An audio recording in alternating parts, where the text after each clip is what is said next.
Tuni case తిరగదోడే ఉద్దేశం లేదని తేల్చి చెప్పింది ఏపీ ప్రభుత్వం. తుని కేసు కొట్టేస్తే రైల్వే కోర్టు ఇచ్చిన ఉత్తర్వులపై అప్పీల్కు వెళ్లే ఆలోచన లేదని స్పష్టం చేసింది. తుని కేసును హైకోర్టులో అప్పీల్ చేయాలనే ఉత్తర్వులను తక్షణమే రద్దు చేయాలని ఆదేశించింది.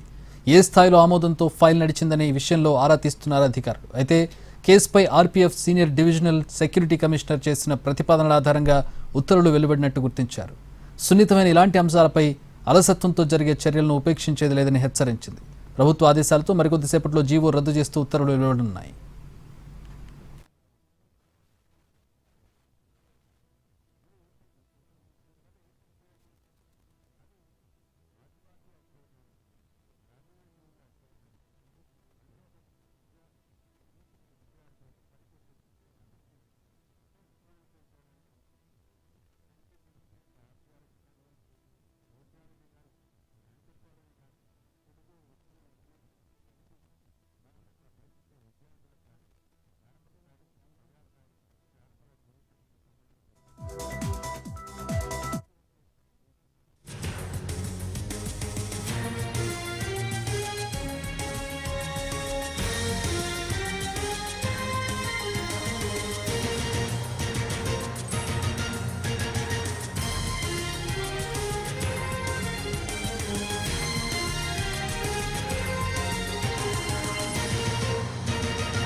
తుని కేసు తిరగదోడే ఉద్దేశం లేదని తేల్చి చెప్పింది ఏపీ ప్రభుత్వం. తుని కేసు కొట్టేస్తూ రైల్వే కోర్టు ఇచ్చిన ఉత్తర్వులపై అప్పీల్కు వెళ్లే ఆలోచన లేదని స్పష్టం చేసింది.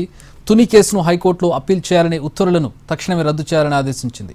ఏ స్థాయిలో ఆమోదంతో ఫైల్ నడిచిందనే విషయంలో కూడా ఆరా తీస్తున్నారు అధికారులు. అయితే కేసుపై RPF senior divisional security commissioner చేసిన ప్రతిపాదనల ఆధారంగా ఉత్తర్వులు వెలువడినట్టుగా గుర్తించారు. ఈ కేసుకు సంబంధించి ప్రభుత్వ నిర్ణయానికి సంబంధించి మరిన్ని వివరాలు మా ప్రతినిధి ప్రసన్న అందించడానికి లైవ్లో జాయిన్ అవుతున్నారు. ప్రసన్న,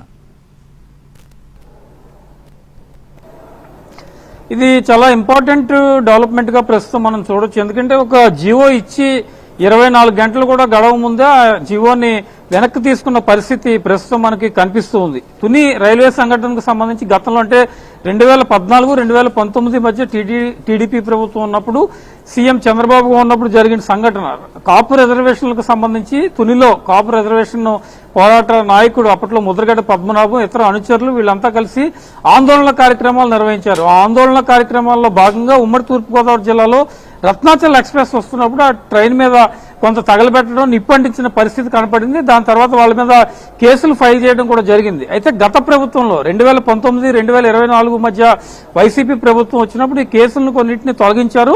తర్వాత ఈ విజయవాడ రైల్వే కోర్టు ఈ కేసులన్నింటినీ కూడా కొట్టివేసింది. మళ్లీ తాజాగా ఇప్పుడు ప్రస్తుత ప్రభుత్వంలోకి వస్తే కనుక నిన్న రాత్రి వచ్చిన జీవో ఏంటంటే అప్పట్లో పెట్టిన ఈ కేసులకు సంబంధించి మళ్లీ ఈ కేసుల్ని రీఓపెన్ చేయాలి, హైకోర్టుకి వెళ్లి దీనికి సంబంధించి విజయవాడ కోర్టు ఇచ్చిన తీర్పుకు సంబంధించి అప్పీల్కి వెళ్లాలని ఒక జీవో రాత్రి రావడం జరిగింది. జీవో సారాంశం ఏంటంటే గతంలో ఒక జీవో వచ్చింది, విజయవాడ రైల్వే కోర్టు కాపు పోరాట నాయకులు అన్నింటి మీద కేసులు కొట్టివేసిన పరిస్థితి, విజయవాడ కోర్టు ఇచ్చిన తీర్పు మీద అప్పీల్కి వెళ్లాలని రాత్రి వచ్చిన జీవో. ఆ జీవోను బేస్ చేసుకుని కొద్దిసేపటి క్రితం ప్రభుత్వం నుంచి ఒక కీలక ప్రకటన వచ్చింది. తుని కేసు తిరగదోడే ఉద్దేశం ఎట్టి పరిస్థితుల్లోనూ ఈ ప్రభుత్వానికి లేదు. ఇలాంటి జీవో ఎందుకు వచ్చింది అంటే RPF railway protection force senior divisional security commissioner చేసిన ప్రతిపాదనని దృష్టిలో పెట్టుకుని ఈ జీవో వచ్చిందని మేము ఒక నిర్ణయానికి వచ్చాము. అసలు జీవో రావడానికి కారణం ఏంటి, సున్నితమైన ఇలాంటి అంశాల విషయంలో ఇలా ఎందుకు జరుగుతోంది, దీని మీద ఒక డీటెయిల్డ్ ఎంక్వైరీ కూడా చేస్తామని ప్రభుత్వం ప్రకటించింది. నిజంగానే ఒక ప్రభుత్వంలో ఒక జీవో ఎవరికీ తెలియకుండా ఆయా కన్సర్న్ డిపార్ట్మెంట్ కానీ లేకపోతే ముఖ్యమంత్రి కానీ ముఖ్యమంత్రి సీఎంఓల అధికారులు కానీ తెలియకుండా ఒక జీవో వస్తుందా, లేకపోతే ఈ కాపు సామాజిక వర్గానికి సంబంధించి సున్నితమైన అంశం కాబట్టి ఈ సున్నితమైన అంశం మీద కేసులను మళ్ళీ రీఓపెన్ చేసే ఉద్దేశం ఉంటే సామాజిక వర్గంలో కొంత ఆందోళన అలజడి పెరిగే అవకాశం ఉందని ప్రభుత్వం భావించిందా? దీనికి గల కారణాలు ఏంటి అనే దాని మీద మనకి పూర్తి స్థాయి స్పష్టత రావాల్సిన అవసరం అయితే ప్రస్తుతం మనకు కనిపిస్తుంది. యాక్చువల్గా ప్రభుత్వం ఇచ్చిన ప్రకటన సారాంశం ఏంటంటే రాత్రి ఇచ్చిన జీవోను వెనక్కి తీసుకున్నట్టుగా ప్రకటించింది. అంతేకాకుండా ఈ జీవో రావడానికి గల కారణాలు ఏంటి, జీవో ఫైల్ మూవ్మెంట్ ఎలాంటి నిర్ణయాలతో ఫైల్ మూవ్మెంట్ వచ్చింది, ప్రభుత్వ ఆదేశాలతో జీవో మళ్ళీ కొద్దిసేపట్లో పూర్తి స్థాయిలో స్పష్టంగా వస్తుందని ప్రభుత్వం ప్రకటన చేసింది. కాబట్టి మరి ఈ కాపు రిజర్వేషన్లకు సంబంధించి కేసుల విషయంలో ప్రభుత్వం ఎందుకు వెనక్కి వెళ్ళింది, ఎందుకు రీఓపెన్ చేయాలని మొదట అనుకుంది, మళ్ళీ తిరిగి వెనక్కి వెళ్ళడానికి గల కారణాలు ఏంటి, వీటన్నిటి మీద కూడా కొద్దిసేపట్లో పూర్తి స్థాయి స్పష్టత వచ్చే అవకాశం ఉంది. ఏదైనప్పటికీ ఒక సున్నితమైన అంశం కాబట్టి దీని మీద ఆచితూచి ప్రభుత్వం నుంచి కూడా స్పందన వ్యక్తమవుతున్న పరిస్థితి. ఎందుకంటే ఒకవైపు డిప్యూటీ సీఎం పవన్ కళ్యాణ్ కూడా ఉన్నారు. ఆయన గతంలో కాపు సామాజిక వర్గానికి సంబంధించి అనేక ప్రకటనలు, కాపు రిజర్వేషన్ సంబంధించి కూడా అనేక రకాలైన ప్రకటనలు చేసిన పరిస్థితి మనకి కనిపిస్తుంది.